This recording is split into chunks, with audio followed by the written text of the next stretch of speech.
Queridos amigos Luz do Mundo e Sal da Terra, bom dia, boa tarde, boa noite. Meu nome é Dario Bueno e também sou conhecido como Burro. Fui vereador em Jacareí, cidade do interior do estado de São Paulo. E como sempre começamos as nossas conversas, bem-aventurado é o povo, cujo Deus é o Senhor, Salmo 144 e a promessa do Evangelho. Se você tiver a fé do tamanho de um grão de mostarda, nada lhe será impossível. E estamos falando sobre fé na política, né? Política eu entendo como cuidar da cidade, e fé, né, apresento para vocês o conceito do livro A República de Platão, né, em que é demonstrado que fé é uma das etapas do conhecimento, né? Você tem a suposição e a fé, né, na esfera da opinião, e a opinião é uma certeza temporária porque está relacionada com a aparência das coisas. E você tem o entendimento e a ciência como inteligência, né? A inteligência é uma certeza mais duradoura porque está relacionada com a essência, né, das coisas, né? Então, você compreendendo fé como opinião, como algo, assim, um dos primeiros contatos, né, com o conhecimento, né? Então, a gente vê que fé é um exercício de liberdade, né? E, assim, para que a gente alcance essa essência, né, a gente dê mais alguns passos para se aprofundar no entendimento, né, na essência das coisas, né, a gente precisa ter essa liberdade de pensar, né, a gente precisa praticar isso, né. E se esse pensamento seu, ele corresponde com a vontade de Deus ou não, você só vai confirmar isso por meio da oração, né, solicitando aí a inspiração do Espírito Santo para você ter essa confirmação, né? E porque uma das coisas do Evangelho, né, que é fundamental, é que se você conhecer a verdade vai libertá-lo, né?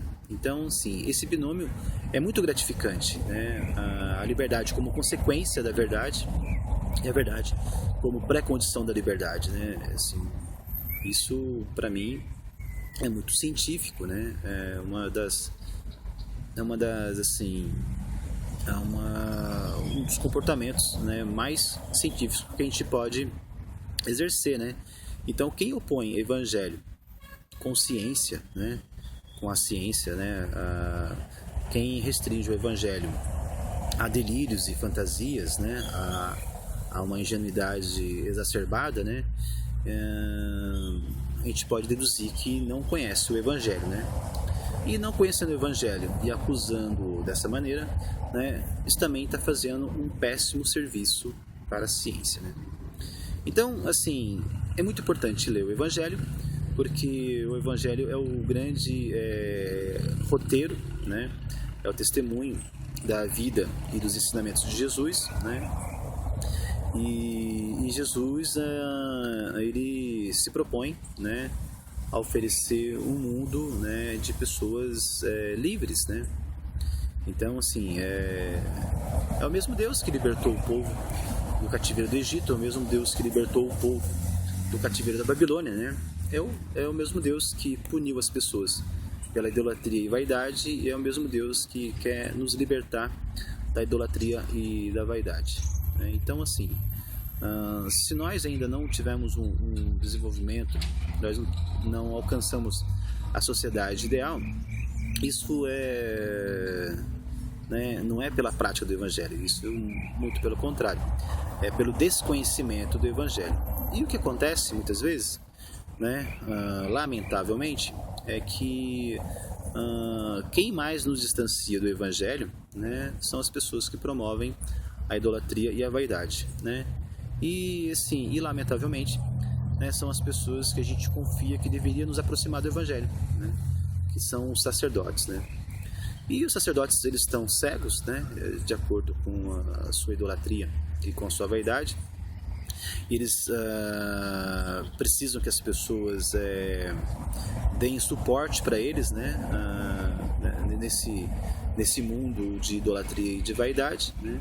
Então, isso inevitavelmente acaba sabotando, né, o desenvolvimento das coisas, acaba prejudicando a emancipação das pessoas, né? Um gesto de amor que a gente pode fazer, se a gente compreende o Evangelho como o caminho para a libertação das pessoas, né, é alfabetizar, né? E a gente percebe que assim, o sacerdócio, né, ele é responsável pelo péssimo magistério, né, não só de si próprio, mas de todas as pessoas que acabam influenciando, porque o sacerdócio, né, ele não alfabetiza como um gesto de caridade, né, como um gesto de generosidade e de amor ao próximo, né? O sacerdócio, né, se você for ver, ele vende, né, a alfabetização, ele vende a educação, ele vende, né, é um dos produtos que os sacerdotes vendem. Então, assim, e vendem muito caro, né? Então, imagino que se todos os templos, né, abrissem suas portas para alfabetizar, né, bastava que os sacerdotes eles convocassem, né, os membros, né, os devotos que soubessem ler, ensinassem os que não soubessem ler, né, a gente teria em pouco tempo, né, uma comunidade de leitores, né? Mas a gente percebe que historicamente os sacerdotes não só, né, restringiram, né, a alfabetização para quem pudesse pagar um preço muito alto, né, como um privilégio, né, das pessoas mais abastadas, né. Ele também, o sacerdócio, ele também perseguiu os leitores, né, e os escritores, né. Assim, criou-se o Index, né, Librorum Prohibitorum, né, que foi vigente, né, até 1960, né, assim, de acordo com o Vaticano, né, e a gente vê, né, outros grupos dentro do catolicismo, né, a Opus Dei, né, ainda mantendo o Index, né, e atualizando o Index com obras recém-publicadas, né. Então, assim, o sacerdócio, ele sabotou a alfabetização, o sacerdócio sabotou a leitura, né, e continua fazendo isso, né, até hoje, né. E assim, isso se transborda para toda a sociedade porque os professores, né, as pessoas que se dedicaram ao magistério, tiveram a sua origem no magistério, né, através dos sacerdotes, né. Porque se a gente vê, tem testemunhos de vários documentos históricos, né. O catolicismo, né, o Vaticano, ele monopolizou a educação durante muito tempo, né. Então, mesmo as pessoas que queriam exercer profissões liberais, né, como advogado, engenheiro e medicina, né, tinha sua iniciação acadêmica dentro dos seminários, né. E no seminário as pessoas iriam optar entre seguir o sacerdócio, né, ou depois disso viver como leigo, né, dentro das profissões liberais, né. Mas a gente vê toda essa influência.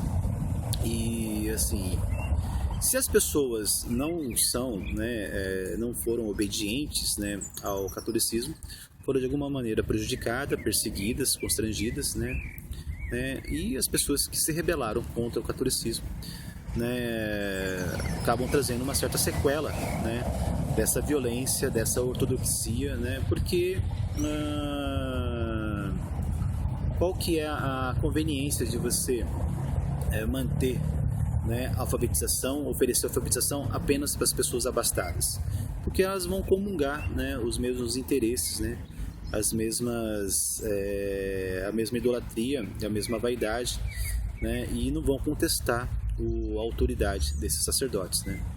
Então os sacerdotes nunca estiveram, né, assim, na sua maioria, a serviço, né, de todas as pessoas, né, mas estiveram aí a serviço, né, das pessoas mais abastadas, que sempre não só monopolizaram o governo, mas monopolizaram também toda a economia, né. E assim, então a gente precisa tomar muito cuidado com isso, porque a gente não pode deixar de observar que desde que a presidente Dilma, né, que é uma das expressões mais republicanas que nós estamos tendo, né, como chefe de Estado do Brasil, né, depois da reabertura, né, política, a gente vê que desde que ela colocou o slogan Pátria Educadora, ela teve muitas dificuldades no seu mandato, né. E assim, e também desde que ela anunciou, né, a alfabetização na idade certa, né, ela teve dificuldades no seu mandato, né? E assim, e a gente percebe que isso aí é uma sabotagem, né, ao que ela vem se propondo a fazer como educação, né? E a educação, se você lê o Tratado da República de Platão, né, você percebe que a República, né, ela vai ser consequência da educação, porque a educação, né, é você ter emancipação, né, através da leitura e do livre pensamento, né, para você se aproximar da verdade, né? E a República é um dos sistemas de governo que vai assim preservar e promover a liberdade, né? Então a gente vê o Vaticano se comportando como príncipe, a gente vê os bispos se comportando como príncipe, né? A gente vê os sacerdotes, né, almejando ser príncipes, né? Porque o plano de carreira deles é um dia, né, está exercendo o episcopado, né? Então assim, então a gente precisa, né, tá sempre ampliando o nosso vocabulário, né? A gente precisa estar sempre observando, né, os fenômenos, né? E a gente precisa compreender como que as coisas acontecem, né? Então, a gente precisa ver que a educação nossa, né, o nosso péssimo magistério, né, ele acontece porque não passa de um catecismo, né, das pessoas, né, quem que é prestigiado é quem decora as respostas, né, que serão solicitadas, né. E as pessoas serão bem-sucedidas porque elas têm a garantia que sempre serão solicitadas as mesmas perguntas, né? Sempre serão feitas para elas as mesmas perguntas, né?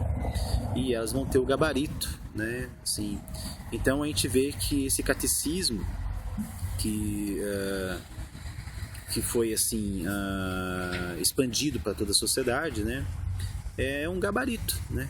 De perguntas e respostas, né? Uma senha, né, que as pessoas têm para ocuparem os cargos governamentais, né?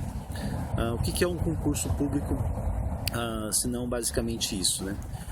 E o que é o vestibular, se não basicamente isso, né?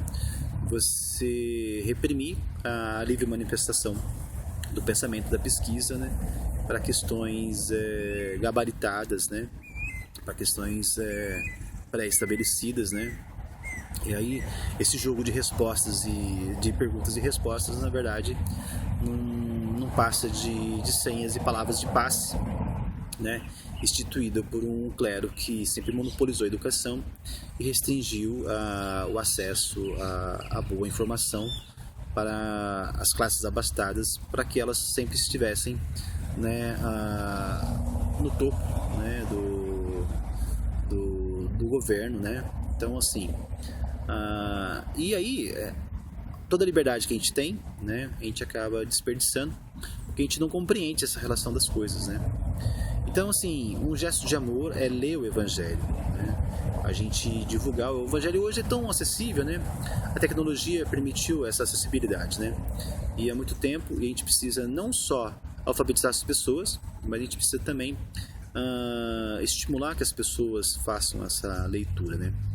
Mas a gente percebe que esse péssimo magistério, né, ele é uma sabotagem, né, porque inevitavelmente todo mundo que lê, né, que começa a ler e leia principalmente o Evangelho, né, vai contestar a autoridade desses supervisores, desses olhos que tudo veem, né, que são os bispos, e vão contestar a autoridade, né, dos sacerdotes, que são esses ouvidos que tudo ouvem, né, através das confissões, né, através da fragilidade dos devotos, né? Então, a gente precisa estar sempre atento com isso, promover a emancipação das pessoas pela leitura do Evangelho. Caras caracteres para todos vocês, e vamos com respeito e doçura, né, sempre falando sobre política, sobre fé, sobre Evangelho e a emancipação das pessoas para uma sociedade, né, muito mais livre, muito mais próspera, né, e feliz para todos. Até mais.